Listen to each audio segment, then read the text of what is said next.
ہمارے ہاں لوگ محرم کے مہینے میں شادی نہیں کرتے، سفر کے مہینے میں شادی نہیں کرتے، اس کو ہم لوگوں نے منحوس سمجھا ہوا ہے۔ اللہ نے اس کو مقدس بنایا ہے۔ اسلام کی یہ واضح تعلیمات ہیں کہ محرم کا مہینہ انتہائی برکت والا مہینہ ہے، اور اگر اس میں آپ شادی کرو گے، اس میں کوئی کام کرو گے، اس میں زیادہ برکت ہوگی بنسبت ان کاموں کے جو ان 4 محترم مہینوں کے علاوہ کسی اور مہینے میں کریں گے۔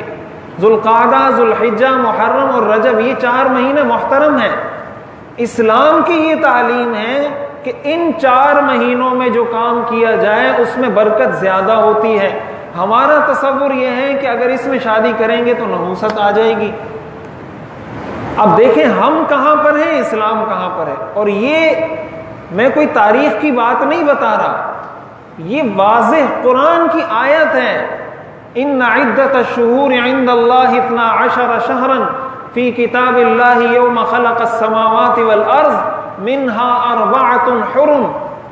یہ قرآن کی آیت ہے کہ 4 مہینوں کو میں نے محترم بنایا ہے۔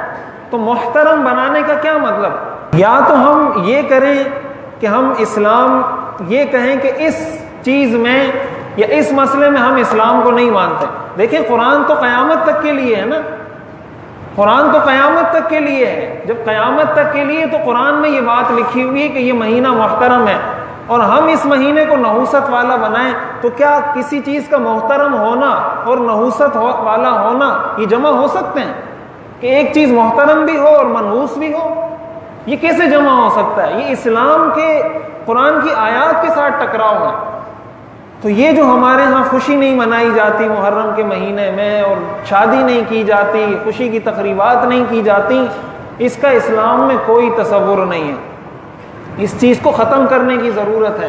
اب لوگوں کو بتا کے ہم تھک جائیں گے، لیکن وہ اپنا ایک تصور، وہم دماغوں میں بٹھایا ہوا ہے انہوں نے کہ نہیں کچھ ہو جائے گا، کچھ ہو جائے گا، کچھ ہو جائے گا۔